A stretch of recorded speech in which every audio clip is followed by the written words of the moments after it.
Welcome to Healthcare Musings, a podcast dedicated to the discussion of critical care and healthcare in general. Here's your host, Dr. Hassaballa. Okay, happy to have you with me. This is the next installment of the Journal Club series on healthcare musings, and this article, it was published actually in February of this year, but I just came across it recently on Doximity, and it's very interesting. It is published in the journal Vaccine, and the article is about adverse events from COVID-19 vaccines. It's a report of the multinational global vaccine data network cohort study. And what's very strong about this paper, and why I wanted to highlight it in our journal club, is that there were 99 million vaccinated individuals in multiple countries. Okay, so just so that you have background, the global COVID vaccine safety network was part of the global COVID vaccine safety project, and it was established in 2021 to facilitate comprehensive assessment of COVID-19 vaccine safety. And because, again, the COVID vaccines were developed in record time as vaccines go. And so, of course, it's important to monitor vaccine safety, right? Because you have to make sure that the vaccines, the benefits are not outweighed by the harms. And so they published their findings. And so what makes this study strong is that it is 99 million people who were vaccinated, and it was all the kinds of vaccines. It was the inactivated SARS-CoV-2 vaccine, the messenger RNA vaccine, the protein-based vaccine, and the non-replicating viral vector vaccine. So all of these different vaccines. So there's multiple types of vaccines. It was over 99 million individuals who were vaccinated. Okay, and it was a total of 183,559,462 doses of the messenger RNA vaccine for Pfizer, another 36 million plus doses of the Moderna vaccine, and then 23 million plus doses of the viral vector vaccine. So this is hundreds of millions of vaccine doses in over 99 million people. So, I mean, it is a huge data set, and so the signals in this study are important. And now there's a little bit of a caveat of what they did. So what they deemed. So what they did was they looked at how many adverse events that they expect in the number of doses that were administered. So they say, okay, how many do we expect? Because there's no vaccine that has zero side effects. Vaccines are incredibly safe. Over time, they have really prevented death and disease in literally hundreds of millions of people, if not billions of people. I myself have been vaccinated against multiple diseases. I got 3 shots of the COVID vaccine myself, even after having contracted COVID in November of 2020. So I'm a believer in vaccination. There's no question about it. That said, it doesn't mean that vaccines cannot cause side effects because they induce an inflammatory reaction in the body. And so, unfortunately, in some individuals, that inflammatory reaction can cause side effects, can cause damage. And so the way they determined whether this was So what they did was they did observed over expected ratios. So you expect a certain number of side effects, and then what did they observe? Was it more or the same? And then they have a ratio. So a ratio of more than 1 means that there is more observed than expected. It's called the O to E ratio. And what they also picked was when you do statistics, there's something called the 95% confidence interval. What that means is we have 95% confidence that the actual number in the objective truth falls within that interval. We expect with 95% confidence that this number is the actual true number, not due to chance, is going to fall within that interval. That's what a 95% confidence interval is. The wider the interval, just interestingly, the less precise the measurement. Okay? So what they did was they picked those safety signals, those statistical signals that were the lower bound of the confidence interval was more than 1.5. So what they did that, so this means that they could have undercounted the number of real side effects, but the way they chose that just to be absolutely certain that the safety signal is real and not just noise. And so just those are the caveats of the study.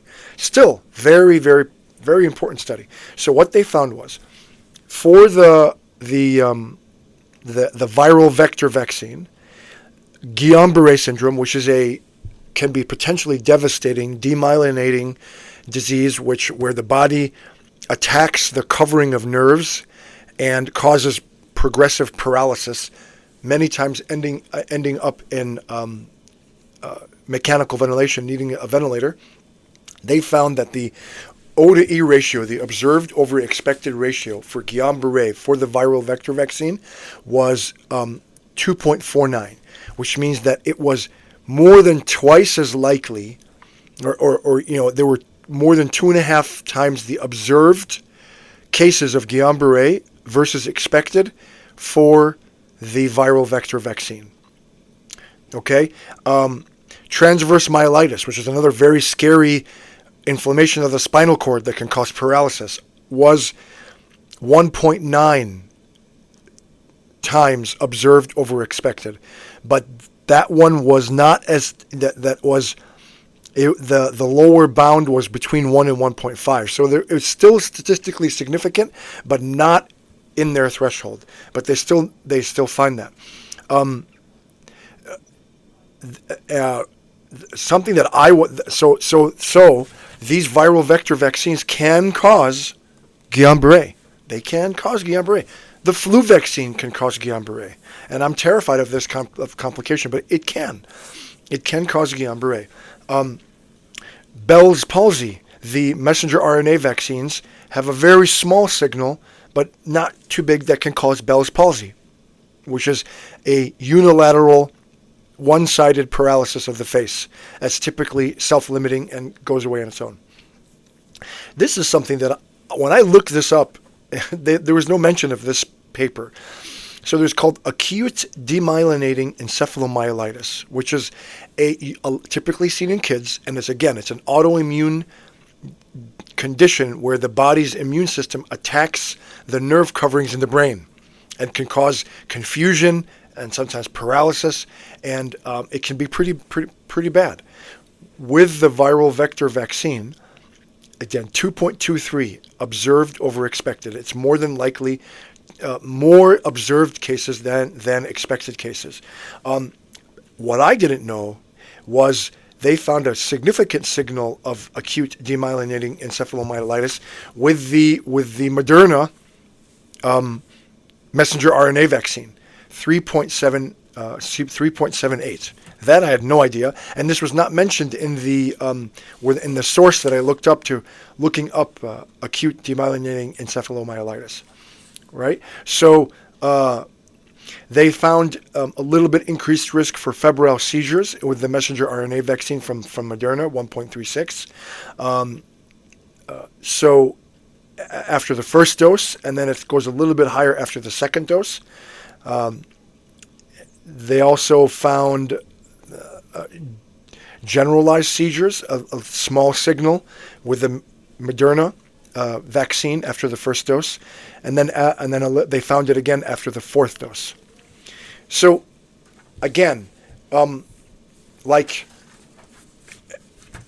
this shows that, this shows that these vaccines can cause, again, complications. They also found with the viral vector vaccine a significant increase in the observed over expected for cerebral venous sinus thrombosis. There was all these reports of these cases, and that's indeed true. They found it in this study group, and they have a whole host of increased thrombotic complications from these, most especially from the viral vector vaccine and both BioNTech, Pfizer, and the Moderna messenger RNA vaccines. But again, what stands out is the cerebral venous sinus thrombosis, which is clotting in the main vein that drains the brain. So same thing with splenic vein thrombosis and pulmonary embolism, which is clot in the lungs, especially after the first dose. So there are some possible thrombotic complications, but again, many of those were not in the lower bound of the confidence interval, more than 1.5, right? There are also cardiovascular complications that they found. Myocarditis and pericarditis, again, they definitely found strong signals of myocarditis after the first dose of both the Pfizer and the Moderna messenger RNA vaccine. 2.78 for the Pfizer, 3.48 for the messenger RNA. It went up even higher after the second dose of especially the Moderna messenger RNA vaccine. And then it started going down less, but still higher than expected after the third dose and the fourth dose. So, and the same thing with myocarditis is inflammation of the heart muscle. Pericarditis is inflammation of the covering of the heart. And these are significant signals, especially, what the viral vector vaccine had a significant amount of pericarditis after the third dose, 6.91 observed over expected ratio. So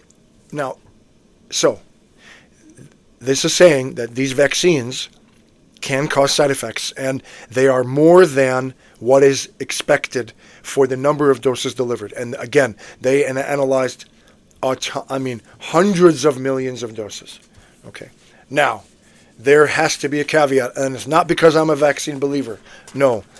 I want us to understand, to step back and look at the big thing. Again, this is well over 200 million vaccine doses.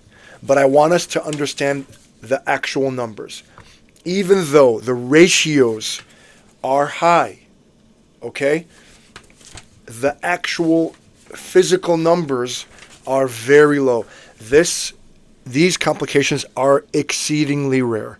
So just let me go over the actual total numbers. Okay, so the total vaccinated population was over 99 million individuals, and it's well over 200 million doses, okay, were administered in multiple countries.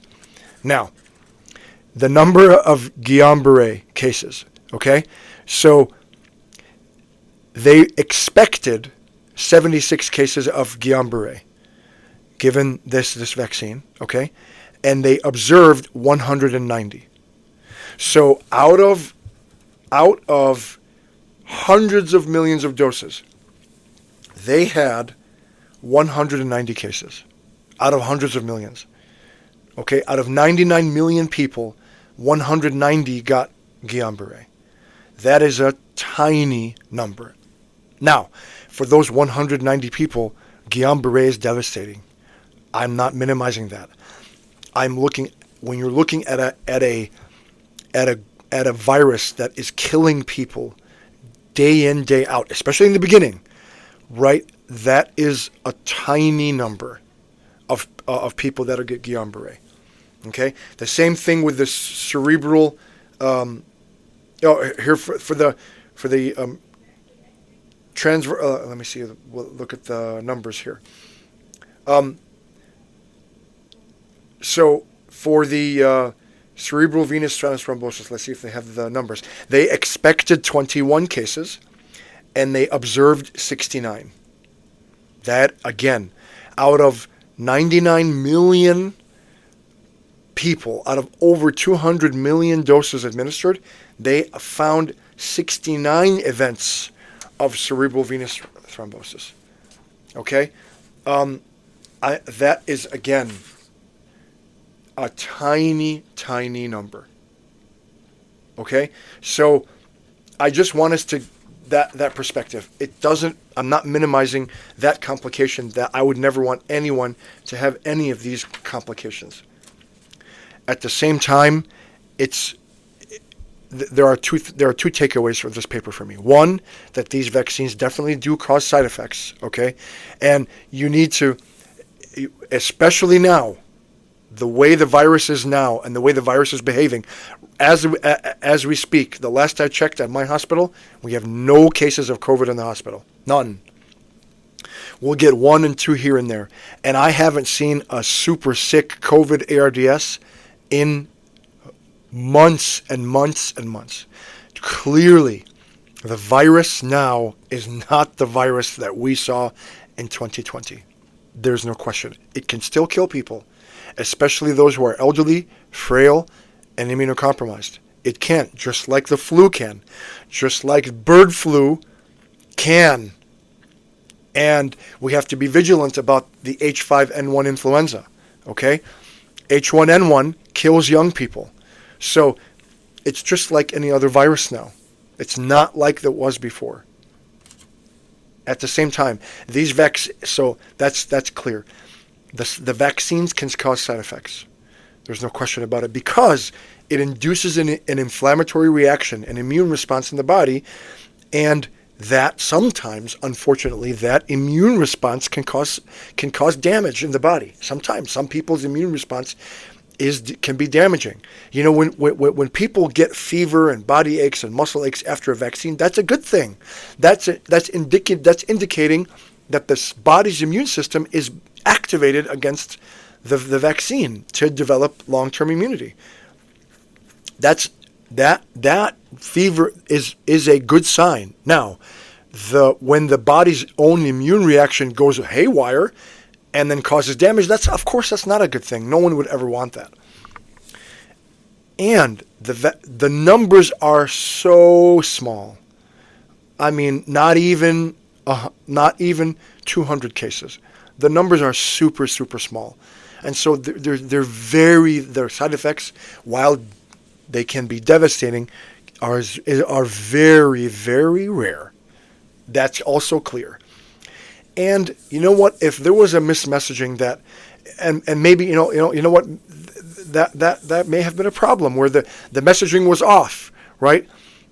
The point of the vaccine was to prevent people from getting hospitalized and dying, because that's what we were seeing. People were getting hospitalized and dying, and the vaccines worked, because after the vaccines came out, the 99% of the people that would come into the ICU still super sick were unvaccinated.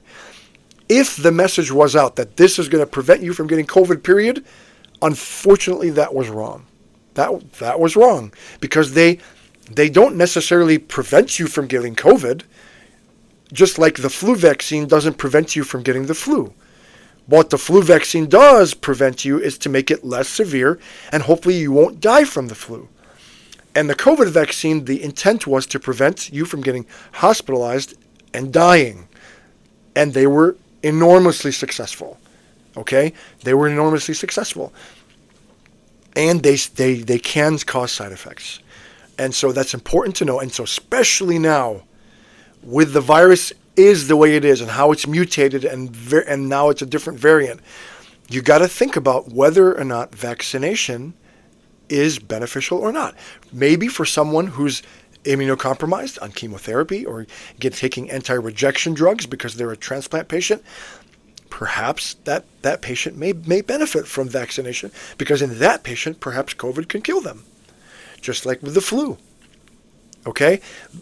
For a young, healthy person or middle-aged, healthy person, where COVID will likely just be a cold, I don't know that vaccination is beneficial. Or for children, even though some children can get a devastating complication called MIC, I don't know whether vaccination is beneficial, especially now. You have to think about that with yourself and your clinician and your physician. You have to make an informed decision. So this paper is so important. It definitely shows there are definitely side effects and safety signals in these vaccines. The numbers are super rare, and that's what's very important. And that doesn't change my mind about the fact about that against potentially life-threatening illnesses, vaccinations have done an amazing job. Thank you so much for your time and attention, and until next time.